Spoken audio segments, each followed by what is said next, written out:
한번 따라 하실까요? 빚진 자의 신앙을 품으라. 빚진 자의 신앙을 품으라. 이런 제목으로 말씀의 은혜를 나누기를 원합니다. 성경 속에 보면 말씀 속에서 크리스찬들에게 신앙의 무장을 어떻게 해야 되느냐, 신앙의 무장에 대한 여러 가지 다양한 비유로 말씀을 하고 있습니다. 우리는 첫 번째로 크리스찬의 신앙 무장을 위한 여러 가지 비유를 한번 살펴보기를 원합니다. 그런데 그 비유를 보면 공통점이 있습니다. 그냥 예수님께서 그냥 마구잡이로 늘어놓는 오다 가다가 눈에 보이는 대로 말하는 것이 아니라 예수님께서 말씀하시는 비유에는 일목요연하게 아주 정확하게 논지가 흐르는 공통점이 있다는 것이죠. 첫 번째 비유가 뭘까요? 요한복음 15장 1절로 4절에 보면 포도나무와 가지 비유입니다. 사실 이야기는 포도원 이야기가 아니죠. 그리스도의 제자들, 크리스찬들은 과연 어떤 신앙으로 무장을 해야 하느냐, 이걸 우리에게 명령하시는 거거든요. 자, 나는 참 포도나무다. 그리고 내 아버지는 농부다. 그리고 물은 내게 붙어 있어. 나무와 가지는 어떤 관계죠? 붙어 있는 관계죠. 이 붙어 있다는 얘기가 아주 중요한 것입니다. 예수님께서 말씀하시는 포도나무와 가지의 포커스는 뭐냐면 가지는 줄기에 붙어 있다는 것입니다. 이건 바로 하나님의 나라와 그 속에 연결된 하나님의 자녀의 관계를 말하는 것이고, 위치를 말하는 것이고, 소속을 말하는 것이고, 신분을 말하는 것이고, 목적을 말하는 것이고, 비전을 말하는 것이고, 나의 존재의 정체성을 말하는 것이고, 내 삶에 가는 길을 말하는 것이고, 이건 생명을 말하는 것이고, 내가 사는 길을 말하는 것이고, 하나님께서 농부가 우리에게, 가지에게 갖고 계시는 하나님의 비전이 무엇인가를 이 단어 속에서 끄집어낼 수가 있는, 물은 내게 붙어 있어서님. 반대로 떨어져 있으면 어떻게 해요? 이 모든, 제가 조금 아까 언급했던 모든 것들이 날아가는 것이죠. 그러니까 붙어 있어서, 붙어 있으면 어떻게 될까요? 열매를 맺어야 되는데 맺지 아니하는 가지는 어떻게 되느냐? 아버지께서 그것을 제거해 버리신다. 분리라고 말했죠. 크리스천들이 가장 두려워해야 될 단어는 뭐냐면 분리라고 하는 단어입니다. 분리. 물론 세상과의 분리는 에클레시아니까, 교회니까 당연한 것인데, 하나님과의 분리를 두려워해야 돼요. 가지는 줄기와의 분리를 두려워해야 되는 것입니다. 그래서 그 줄기에서 떨어지지 않으려고 할 수 있는 걸 다동원하는 것이죠. 그래야 사니까요. 이 땅의 모든 생명은 살아가는 원리와 법칙이 있습니다. 저와 여러분이 여기까지 살아온 건 대단하신 거예요. 저와 여러분 시대에 같이 태어났어도 그 전에 이미 세상을 떠난 분도 굉장히 많이 있습니다. 물론 연세가 가신 분도 있겠지만은 아깝게 너무 일찍. 그렇지만 그런 과정 속에 안타깝지만 생명이 보존이 안 돼서 생명이 그만, 표현이 좀 그렇지만 마치 불이 꺼지듯이 생명이 더 이상 못 움직이게 됐다는 거 아니겠습니까? 지금까지 살아온 것은 생명이 보존되어 살아온 것입니다. 앞으로도 마찬가지입니다. 우리가 어떻게 살까요? 우리 생명을 안전한 수칙 가운데 보존이 돼야 생명이 사는 거지, 생명을 마구잡이로 막 여기저기다가 내던지면 절대로 안전하지가 않습니다. 마찬가지입니다. 가지라고 하는 것은 나무에 붙어 있어야 열매를 맺고 안전한 것인데, 열매를 맺지 아니하면 아버지께서 그것을 제거한다, 분리시킨다는 것입니다. 분리는 곧 죽음을 말한다고 말했죠. 자, 제거하시고 버리시고 무릇 열매를 맺는 가지는, 그러니까 포도나무와 가지는 연결이 되어 있고, 가지의 사명은 뭐냐? 열매를 맺어야 되는 것입니다. 한번 따라 하실까요? 가지의 사명은 열매를 맺는 것입니다. 저와 여러분이 예수를 구주로 믿으면 아멘 하시길 바랍니다. 우린 모두 예수 그리스도의 포도나무에 붙어있는 가지와 같아요. 가지예요. 그러면 가지는 그냥 가지로 끝나면 안 되는 거죠. 나는 무슨 열매를 맺어야 되느냐? 지금 예수님께서 단호하게 얘기하잖아요. 근데 물은 내게 붙어 있어서 열매를 맺지 않냐는 가지는 농부가 잘라버린다고 말하잖아요. 왜? 쓸모와 소용이 없는 거예요. 가지가 목적을 잃어버린 것이죠. 그러나 열매를 맺는 가지는 어떻게 하느냐? 더 열매를 맺게 하려 하여, 더 열매를 맺게 하려요 그것을 깨끗하게 정지를 해준다고 하는 것입니다. 사실상 하나님의 나라의 법칙은 상당히 우리가 생각하는 법칙하고는 차이가 있습니다. 우린 공평하게 뭘 나누어 주길 원하잖아요. 뭐 누구 많이 주고 누구 적게 주면 서운하고 섭섭하고 삐지잖아요. 그러나 하나님의 나라는 안 그렇습니다. 무릇 있는 자에게는 더 주고 무릇 없는 자에게는 있는 것도 빼앗아서 있는 자에게 마저 주라고 말하고 있습니다. 이 이야기는 뭐냐면 하나님의 나라는 낭비될 수가 없어요. 그래서 일을 하여 열매를 더 맺는 사람에게 그 모든 것이 더 주도록 되어 있는 거예요. 이 이야기는 뭐냐면 열매를 맺어야 되는데 열매를 맺지 아니하고 땅속에 묻어둔 한 달란트와 같은 사람은 악하고 게으른, 하나님의 나라는 반드시 열매를 맺게 되어 있는 것입니다. 맺어야 되는 것이고요. 열매를 맺지 아니하면 주인이 와서 그것을 이따가 말씀드리겠지만 결산할 때가 온다는 것이죠. 그러니까 포도나무와 가지의 비유는 아주 낭만적이고 뭐 내고장 7월은 총포도가 익어가는 게 시적이고 이런 게 아니에요. 성경은 생명의 말씀이지만 생명이라는 단어는요 아주 무서운 단어입니다. 생명이 낭만적이라고 보이됩니까? 생명은 아주 치열한 단어예요. 살아남아야 생명이 있는 것입니다. 생명은 죽음과 싸워서 이겨나가야 생명이라고 말할 수 있는 거예요. 그러니까 생명은 아주 처절한 단어고 치열한 단어고요, 아주 극단적인 단어입니다. 생명은 그냥 쉽게 살아남는 게 아니에요. 그러니까 그러려면 어떻게 해야 돼요? 생명은 처절하게 열매와 관계가 되는 것입니다. 그래서 어떻게 합니까? 그것을 깨끗하게 하려 한다. 그 다음 절을 보면 너희는 내가 일러준 말로 이미 깨끗하여졌으니.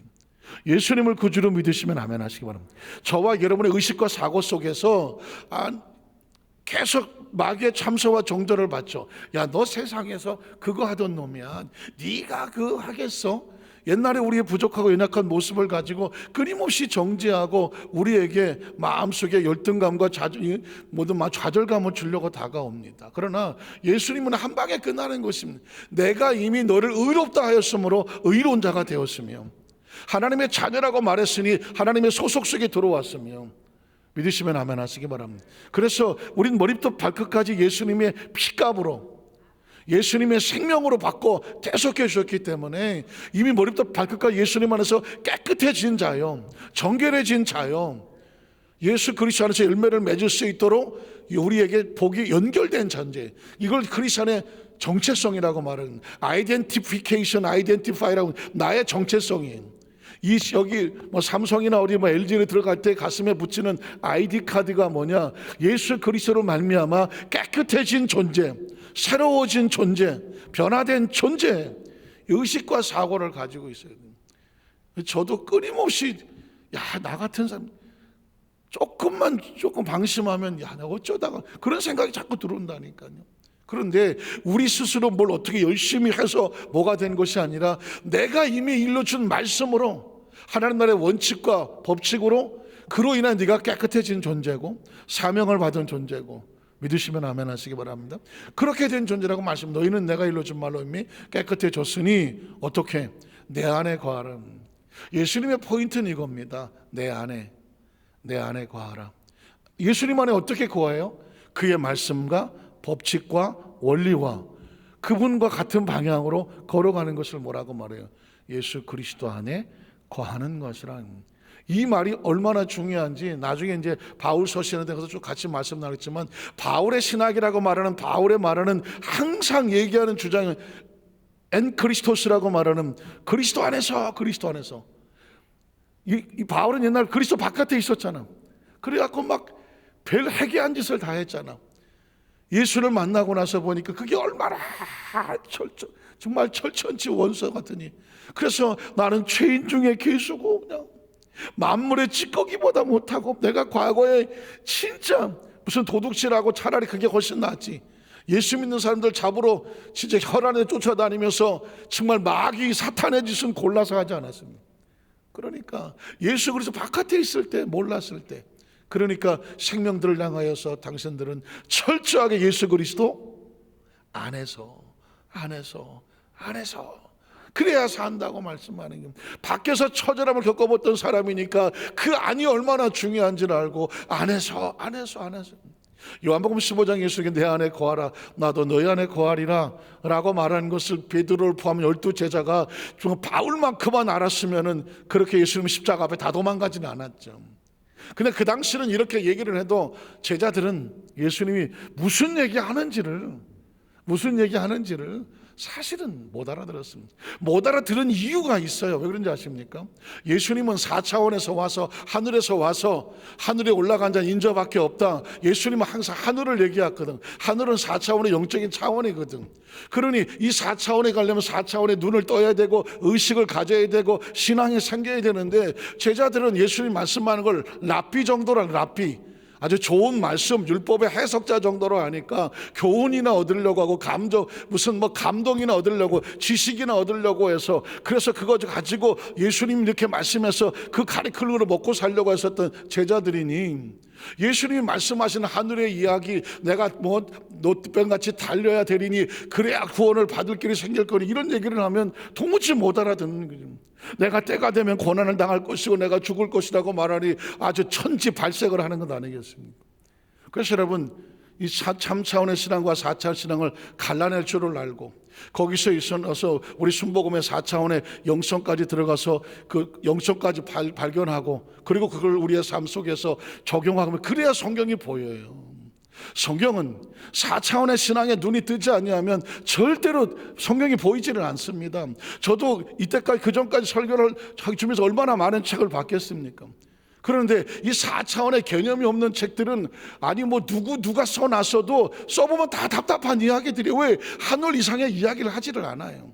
적어도 성경에 대해서 얘기하려면 하늘을 바라보고 하늘을 체험하고 하늘을 경험하고 하늘의 차원을 이해하고 난 다음에 하늘에 눈을 떠야 성경이 보이지. 성경은 저자가 사람이 아니잖아요. 성령의 감동하심으로 성령이 썼으니 성령이 써놓은 글을 사람이 보려면 사람의 지식으로 보입니까? 안 보입니다. 성령의 감동을 받아야 되는데 성령의 감동은 3차원이 아니라 4차원이거든요. 그러니까 4차원의 신앙이란 개념이 없으면 성경이란 말 해석도 안 되고 무슨 원어를 풀고 무슨 그 당시 풍습이 어쩌고 배경이 어떻고 지리가 어떻고 문화가 어쩌고 역사가 어떻고 다 늘어나 봤자 그건 3차원의 이야기거든. 예수님이 3차원 얘기하려면 하늘에서 내려올 일이 없는 것이죠. 하늘에서 와서 하늘에서 올라간 자 인자밖에 없고 너희가 지금은 내가 하는 말을 무슨 말인지 모르겠으나 내가 하나님께로 가면 성령이 와서 이제 내가 너에게 말한 모든 것을 깨닫게 하겠다. 성령은 3차원이 아니라 4차원이거든요. 그러니까 성경을 수천 번을 읽는 것은 좋은 것이나 성경을 3차원으로 수천 번을 읽으면 지식이 돼버리죠. 그러나 4차원의 신앙을 가지고 4차원의 관점을 가지고 성경을 봐야 단어 한 구절 속에서도 하나님의 세계가 보이는 거지. 또 4차원이 나와갖고 사실 따로 광고를 하겠습니다만은 제 마음에 품었던 이거를 4차원적인 관점에서 성경을 해석해내야 되고요. 어떻게 들릴지 모르지만 성경은 주석도 성경을 4차원적인 관점에서 주석을 새로 해야 합니다. 제가 보는 관점에서는 그렇습니다. 수도 없이 주석책을 보지만 아무리 유명한 사람이 써놓은 주석책이라고 붙지만 거기에 다 그 문장 해석해 놓은 것이고 헬라어가 어쩌고 히브리어가 어쩌고 그리고 그 당시에 배경이 어쩌고 다 그런 얘기거든요. 그럼 그 다 3차원적인 얘기예요. 그러면 그 성경 속에 담겨져 있는 하나님의 하나님의 모습, 하나님의 관점과 그리고 그 관점 속에서 우리에게 보여준 4차원의 세계는 어떤 것인가? 왜? 봐야 알잖아. 하늘의 세계를 봐야 알 거 아니겠습니까? 4차원의 세계에서는 이 세상에서는 안 보이는 거예요. 성경이 들어가야만 보이는 거예요. 4차원의 세계는 성경이 들어가야 보이는 것이거든요. 그래서 성경이 들어가면 3차원과 4차원이 보여요. 3차원과 4차원을 일단 분리를 해야 돼요. 그래서 우리가 익숙한 3차원의 세계는 이런데 익숙하지 않은 4차원의 세계가 있구나. 그러면 여기서 4차원의 세계를 계속 배워나가다가 보면 하나님이 보여주는 4차원의 세계가 보이죠. 그리고 이제 우리 순복음의 4차원의 영성은 뭐냐? 3차원과 4차원이 통할 수 있는 영향을 미치고 역사할 수 있는 네 가지의 통로가 있는데 그게 4차원의 영성인 거예요. 우리 천복음 신학에서 4차원의 영성을 먼저 배웠기 때문에 영성은 알겠는데 4차원의 백그라운드라든가 그 신앙적인 관점이 안 되니까 영성은 기능과 같은 거예요. 기능. 제가 말하는 4차원의 신앙은 전체를 볼 수 있는 관점을 말하는 것이죠. 관점을 가지면 영성은 4차원의 영성은 당연히 보이는 것이고, 그러면 이제 우리의 신앙은 뭐냐면 마치 교회와 같아요. 교회는 3차원의 건물로 존재하지만 이 교회는 하나님을 섬기는 4차원적인 존재잖아요. 4차원적인 존재잖아요. 교회를 3차원으로 보십니까? 남들이 볼 때는 3차원이죠. 교회당, 예배당, 건물이죠. 그 뭐 몇 평이야? 몇 층이야? 이건 다 3차원 이야기입니다. 교회는 목적이 뭐냐면 3차원이 아니거든요. 예배가 있는 곳이죠. 찬양 있고 기도가 있고 하나님 앞에다 하나님께서 하나님의 공동체들이 모여서 신앙을 지켜나가고 그리고 선교하고 전도해 나가는 하나님의 나라가 뻗어나가는 하나님의 나라의 지역센터와 같은 것이죠. 그러면 뭐예요? 4차원적인 것이죠. 이걸 해석이 안 되면 크리스찬 자신도 내가 지금 예수를 믿지만 나라고 하는 나는 누군가? 내가 누구예요? 크리스찬이 뭐예요? 교인인가요? 신도인가요? 우리 어느 교회 다녀? 우리. 이건 그냥 눈에 보이는 3차원적인 세상의 사람들 구별해서 교인이야, 성도야, 신자야, 어느 교회 다녀 말하는 거지만 하나님 나라의 관점에서 바라보면 우리는 세상에서 나와서 분리되어 하나님의 말씀 따라 사는 거룩한 공동체, 에클레시아라고 말하는 그게 교회인 거예요. 믿으십니까? 그게 보여져야 되는 거예요. 그래서 제가 이제 다음 주 목요일부터 따로 시간을 좀 내서 4차원의 그 관점으로 본 성경 해석 해갖고 이제 특강을 해나가려고 해요. 수예배는 그대로 하고 혹시 이런 관점에서 관심이 있고 또 이런 관점에 대해서 알기를 원하고 그러신 분들이 있으시면 목요일 현재 10시 반 정도 매주 목요일 오전에 10시 반 이건 유튜브로 동시간으로 나갈 수가 없어요. 이거는 블락을 시켜서 제가 나갈 수 없는 사정은 나중에 말씀드리겠지만은 현장에서만 볼 수가 있어요. 그래서 제가 마음의 소원이 제 궁극적인 물론 더 하고 싶은 것들이 많이 있지만 궁극적인 정말 급한 소원 중에 하나가 뭐냐면 이렇게 성경을 해석해 나가야 돼요. 그렇게 해서 예를 들어서 창세기가 만약 끝난다. 그러면 그게 모여지면 4차원의 영성의 관점, 4차원의 관점으로 본 성경 창세기 주석이 되는 거예요. 주석은 그렇게 만들어지는 거죠. 그거를 모아서 노트화하면 최소한 주석이 아니더라도 설교 노트가 강의 해석로 성경 스타디 연구가 되는 거예요. 그게 만약에 쭉쭉쭉쭉 이어져 나간다고 보십시오. 그러면 그게 주석이 되는 거예요. 저는 그런 주석을 하나 남겨서 나중에 우리 믿음의 후배들, 성도들은 두말할 것도 없고 신학을 하는 후배들 또는 다음 사역자들에게 그런 주석이 하나 정도 순복음에서 나와야 되지 않겠습니까? 설교를 얘기하는 게 아니라 전 설교하지 않습니다. 목요일 날은 성경을 그냥 분석을 해버릴 거예요. 큰 타입 3차원과 4차원을 분해해 버릴 것이고 그 분해하는 과정 속에 4차원의 세계를 3차원은 익숙하니까 분리시켜야 우리 성도들이 어떤 눈을 가지게 되냐면 어떤 상황 속에서도 이건 3차원이고 이건 4차원이구나. 4차원이라 도대체 뭐야 4차원이라는 것이 성경 속에 숨겨져 있는 걸 끄집어내서 여러분에게 펼쳐주면 나중에 거기서 자꾸 보다가 보면 이 4차원의 세계는 하나님의 세계, 성령의 세계, 능력의 세계, 믿음의 세계, 그리고 우리가 이 땅을 떠났을 때 우리가 가야 할 하나님의 나라의 세계 아주 익숙하게. 왜? 육신을 벗어주면 우리는 더 이상 3차원이 필요 없어요. 천국은 3차원이 필요 없는 것입니다. 사실은 예수 믿고 천국 가고 이 땅의 삶을 마치고 육체를 벗고 하나님의 나라에 대해 갈 사람들인데 하나님의 나라의 4차원에 대해서 아는 게 뭐 있어? 아는 게 뭐가 있어? 그렇잖아요. 그러니까 천국을 가려면 천국은 철저하게 4차원에서 시간과 공간을 초월하는 세대거든. 그러면 시간과 공간에 철저하게 묶여있는 육체를 가진 저와 여러분이 시공간을 초월하는 것이라고 하면 그저 만화나 영화나 공상이나 무협지나 이런 신화나 전설이나 그런 걸로 그런가 봐 하고 그건 현실이 아니야 라고 그걸 자꾸 무시하게 되거나 아니면 근접을 못 하잖아요. 그러나 성경을 펼치면 창세기부터 계시록까지 창세기란 말도 그렇고 계시록이란 말 자체도 4차원적인 언어잖아요. 그래서 여기를 그냥 뚫어서 우리가 가야 할 미래의 천국에 대한 것을 성경 속에서 발견해 놓는 것이죠. 4차원을 건드리면 안 되는데 예. 저는 제가 이걸 하면 창세부터 계시록까지 그냥 여러분하고 밥 안 먹고 앉아서 하자고 하면 지금이라도 당장 창세기 펴놓고 1장부터 쭉 내려가자고 하면 그냥 한 절 한 절부터 지금이라도 가능해요.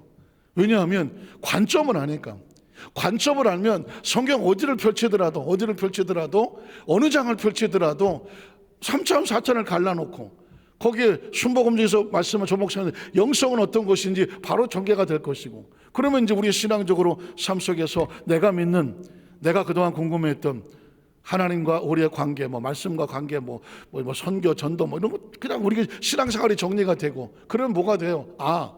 이 땅에서 육신적으로는, 지식적으로는 어떻게 살아야 되며, 그리고 영적은 어떻게 준비하고 살아야 되느냐. 여러분 적어도 지금 제가 이렇게 얘기하는 것을 조심스럽지만 들어본 적은 없으셨을 거예요. 왜냐하면 이건 이 세계에 대한 관점을 보여지지 않으면, 그래서 제가 이걸 남겨야 돼. 책으로 남겨야 돼.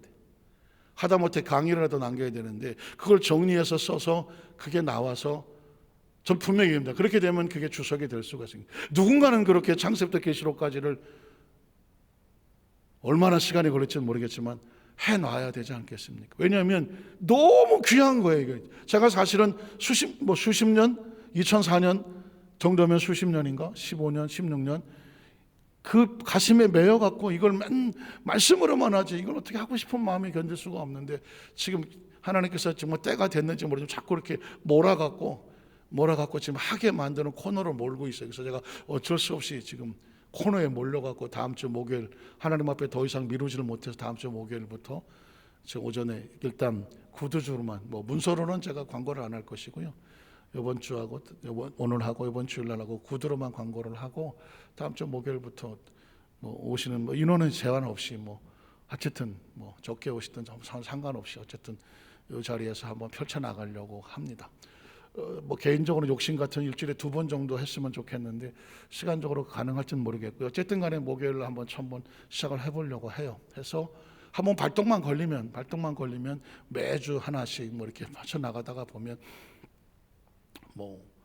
이제 한 주에 한 장씩 정말 한 장도 보니까 너무 많더라고요. 아까 제가 앉아서 한 3장 4장을 한번 해봤더니 이건 한두 끝도 없더라고요. 그렇지만 어떻게 하겠어요? 주어진 1시간 내에 한 장 정도를 가지고 중요한 것만 뽑아갖고 중얼수만 가지고 이렇게 해나가고 해보면 제 생각에는 몇 년이 걸리더라도 성경이 1156장 이렇게 되니까 3년 4년 안에 매일 해야 그렇게 되는구나. 어쨌든 간에 어떻게든지 그렇게 해서 나가서서 하나씩 만들어 보려고 하니까, 저와 여러분이 예수를 믿고 하나님의 자녀가 돼서 성경을 펼쳐보니 뭐야 이거, 아는 사람은 다 아는 것 같지만 또 모르는 사람들은 앞만 봐도 모르는. 왜냐하면 성경 자체가 성령의 감동으로 쓴 3차원과 4차원을 뒤섞어 놓은 거기 때문에요. 뒤섞어 놓았기 때문에 성도들도 신앙생활을 그렇게 3차원과 4차원이 뒤섞여서 하루는 천국 살다가 한 주는 땅에 살다가 하고, 죄송한 표현이지만 설교 말씀을 전하시고 가르치시는 분들도 들다 보면 이 땅에 얘기했다가 하늘 얘기했다가 왔다 갔다 하는 구분이 안 되는 거예요.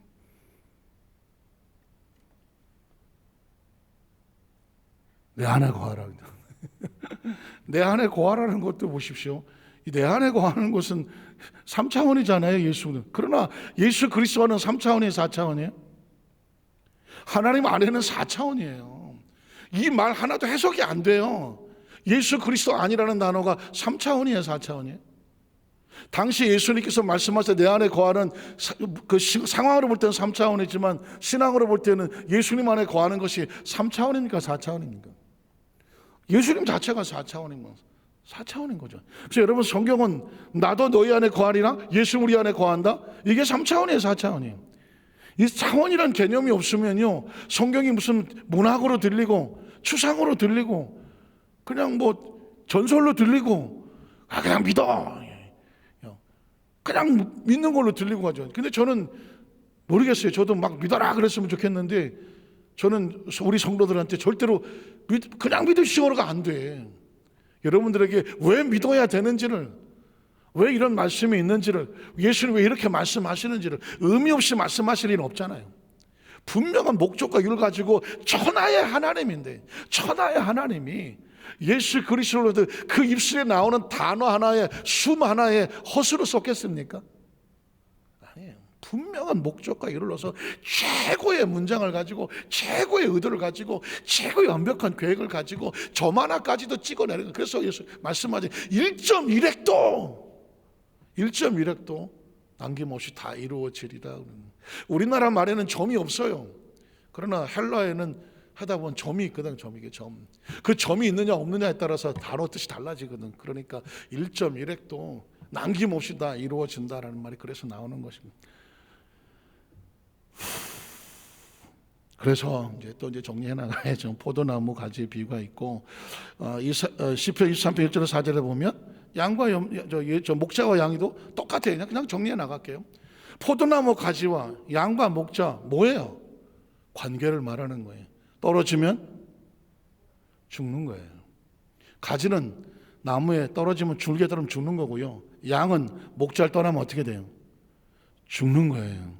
자, 시편 1편 1절에 3절에 보면 복 있는 사람 해놓고 시냇가에 심은 나무가 나와요. 시냇가에 심은 나무는 무슨 관계예요? 나무는 시냇가를 떨어지면 떠나가면 살아야 죽어요. 죽는 거예요. 우리의 생명은요, 생명의 원천에서 분리되면 죽는 거예요. 저와 여러분은 생명을 가진 존재라, 우리는 어떻게 사느냐? 나무에 붙어야 되고, 목자에 붙어야 되고, 그리고 시냇가에 붙어야 되는 거예요. 이게 생명의 원칙이에요. 그러면서 마태복음 25장에 보면 세 가지 비유가, 여러분 계속 잊어버리지 말라고 리마인드 하는 거예요. 열천의 비유가 나오고, 달란트 비유가 나오고, 양과 염소의 비유가 나오네. 얘네들은 또 비유의 목적이 뭐예요? 결산이 있어. 결산. 들어가는 자와 못 들어가는 자, 주인의 잔치에 일에 맡기고 기쁨을 함께하는 자와 못하는 자, 의를 위해서 만들어 영생에 들어간 자, 악인에서 만든 지옥에 들어가는 자, 이게 결산이 있는 거예요. 지금 저와 여러분이 이 땅에서 신앙이란 뭐냐? 하나님 안에서 열매 맺는 삶을 살고, 먼 훗날 우리의 죽음은 결산이에요. 죽음은 딴 게 아니에요. 결산이에요. 그 결산 앞에 왔을 때 열매를 맺었느냐 안 맺었느냐. 그러니까 제가 서두에 말씀을 드렸잖아요. 먼 훗날 우리가 이제 임종을 앞뒀다고 생각해 보세요. 임종을 앞뒀어요. 이 땅에서는 더 이상 할 게 없어요. 그러면 아마 그 짧은 시간 안에 머리에 엄청난 지나온 생애가 지나갈 거예요. 우리 성도들은 한 150살 살았다고 치고 150년이 0.5초 사이에 지나갈 거예요. 그러면 그 150년이라고 하는 엄청난 시간, 엄청난 사건들 딱 둘 중에 하나예요. 나를 위해서 썼던 시간과 하나님의 나라 속에 설렸던 시간, 두 가지만 남아요. 나를 위해서 썼던 시간은 의미가 하나도 없는 거예요. 의미가 없는 거예요. 하나님의 나라 속에는 하나님의 나라를 위해서 썼던 열매로 가는 거예요. 그래서 예배가 열매인 거예요. 기도가 열매인 거예요. 선교와 전도와 여러분이 하시는 땀 흘려 수고하는 하나님 나라에서 어쨌든 애썼던 모든 것들을 뭐라고 말하느냐? 열매라고 하는 것입니다. 그리고 하나님의 나라는 열매로 가는 거예요. 자, 이게 무장이 되면 오늘 본문으로 바로 들어가겠습니다. 본문에 보면 이 은혜를 입었으면 다음으로 저절로 나오는 단어가 뭐냐? 아, 내가 빚진 자구나. 빚진 자구나. 한번 따라, 빚진 자. 로마서 1장 13절에 보면 형제들아, 내가 여러 번 너에게 가고자 한 것을 너희가 모르길 원하지 않는다. 왜 바울은 이렇게 자기가 지금 재판을 받으러 로마에 가서 수감자 신분이고 정말 언제 죽을지 모르는 이런 신분인데도 불구하고 바울은 지금 자기가 무슨 어떤 신분인지, 언제 죽을지, 어떤 수치를 당하고 있는지 이런 데 관심이 없어요. 바울의 관심은 뭐냐면, 내가 살아있는 동안 어떻게든지 저 로마에 가서 저 하나님을 잘 믿고 있다고 소문이 나는 그 로마 교회와 성도들에게 내가 만난 예수 그리스도 이 복음을 좀 전해줘야 되겠다, 이거밖에 없어. 그래서 여러 번 가고자 했는데 길이 막혔어. 그렇지만 내가 포기하지 않아. 아직 나에게 시간이 있고, 아직 나에게 사명이 있고, 하나님이 살려주시면 내가 할 건 뭐냐면 어떻게든지 갈 거야. 내가 가고자 한다는 이 마음을 잃어버리지 말아 달라는 거예요. 이 이야기 뭐냐? 내가 그토록 열심히 하고자 하는 것이 뭐냐면 내 배후에 하나님이 그 영혼들을 살리고 복음을 전하게 하려고 하는 하나님의 열정이 나를 통하여 너희에게 연결되고 있다는 것을 잊어버리지 마라. 모르기를 원하지 아니하노니 이는 너희 중에서도 다른 이방인 중에서와 같이 열매를 맺게 하라는 것입니다. 교회면, 로마 교인이면 그리스도 예수 안에서 열매를 맺게 해야 되거든요. 사랑하는 성도 여러분, 저와 여러분의 인생에 요절이 돼야 되는데, 저와 여러분이 열매 맺는 것은 당연한 것이고, 저와 여러분을 통해서 아직 하나님을 알지 못하거나 어린 심령들이 저와 여러분을 통해서 열매 맺는 역사가 있기를 주님의 이름으로 축원합니다. 이제부터는 어떻게 살아야 되냐면, 나를 만나는 나를 통하여서 그 제3의 그 다른 영혼이 나를 통하여 그 사람의 영향을 미쳐서 그 사람이 복음을 얻고 복음대로 살고 열매를 맺게 하여 주시옵소서. 내가 열매 맺는 건 당연하고 나를 통한 또 다른 열매가 있게 하여 주시옵소서. 이게 지금 바울이 우리에게 도전하고 있는 것입니다. 다른 교회를 많이 다녔잖아. 1차, 2차, 3차 다니면서. 그랬는데 이 로마 교회에서도 그런 열매를 맺기를 원해. 그래서 계속 가고자 했어. 그러나 지금까지 길이 막혔도다. 그러나 그 다음 절에 보면 헬라인이나 야만인이나 지혜 있는 자나, 자, 야만인은 다른 게 아니라 헬라인은 지식적으로 뛰어난 사람들이고, 야만인은 뭐냐? 헬라 말을 몰랐던 사람. 그래서 야만인 취급을 당했어. 그러나 헬라인이든 헬라 말을 모르든 지혜가 있든 지혜가 없든 그게 중요한 게 아니에요. 바울은 말하기를 내가 예수 그리스도를 말미암아 죽을 수밖에 없는 존재가 예수님이 나를 값없이 이방인의 그릇으로 나를 세워줬어. 내가 받은 은혜가 이걸 어떻게 갚고, 그래서 나로 인하여 다른 사람에게, 다른 세상 사람에게 열매를 맺게 하기 위해서 나는 그리스도의 빚을 진 자야. 이게 바울을 이끌고 있는 빚진 자 신앙인 것입니다. 빚이 있다고 생각하지 않으면 빚은 어떻게 해야 돼요? 갚아야죠. 그러니까 자기 형편과 처지나 이런 거 생각하지 아니하고 빚을 갚는다는 심령으로 복음을 전하러 가는 거예요. 만에 하나 내가 시간이 좀 나면, 내가 좀 여유가 있으면 그때 한번 들러볼게, 이런 사람은 언제 갈지 몰라요. 근데 내가 그 사람한테 빚을 졌어. 갚아야 돼. 그러니까 내가 안 갚으면 도둑놈이 되는 거예요, 내가. 그래서 어떻게? 내가 어떻게든지 가려고 애를 쓰는 거지. 복음을 전하려고 애를 쓰는. 그리스도는 어떻게 전도하느냐? 어떻게 헌신하느냐? 어떻게 봉사하느냐? 빚을 갚는 심정으로. 한번 따라하세요. 빚을 갚는 심정으로. 빚을 갚는 심정으로. 하나님 앞에 예배도 빚을 갚는 심정으로. 헌신 봉사도 빚을 갚는 심정으로. 내가 시간이 나서 예배 나오는 것도 아니고, 내가 시간이 나서 봉사하는 것도 아니고요. 내가 시간이 나서 무슨 다음 세대 작정 헌금하고 선교금 작정하는 게 아니에요. 빚진 자의 심정으로 하나님 앞에 해야 할 일을, 마땅히 해야 할 일을 한다는 마음으로. 여러분, 그렇게 했었던 초대교회 성도들은요, 그때 하나님의 역사가 나타났어요. 점점 세상이 바빠지고 먹고 살기 힘들고 내가 내일에 바빠. 그러다 보니까 빚진 자의 심정이 없어. 그냥 시간이 있으면 하고 없으면 안 해. 그럼 뭐가 떨어져요? 그 마음의 열정과 동력이 떨어지는 거예요. 한번 따라 하실까요? 하나님, 내 마음에 빚진 자의 심령을 뜨겁게 하여 주시옵소서. 이게 지금 바울이 그런 고백하는 거예요. 제가 그 이태석 신부라는 분의 이야기를 하고 말씀을 마치겠습니다. 지금 아마 여러분 국민일보나 신문에 보면 부활이라고 하는 영화 찌라시 같이 이렇게 들어오면서 이 용지를 가지고 오면 여기 성호동인가 성포동에 거기 롯데마트인가요? 그 영화 극장이 하나 있나 본데 저는 안 가봐서 모르겠는데 거기 공짜로 영화를 무료로 보여드리겠습니다. 그런 찌라시 같은 광고시가 하나 들어왔어요. 그 보니까 부활 이렇게 돼 있었어요. 그래서 나는 부활절을 앞에 두고 아마 그런 영화가 있었나? 솔직히 저는 몰랐어요. 그랬는데 한국 사람이 만든 영화더라고요.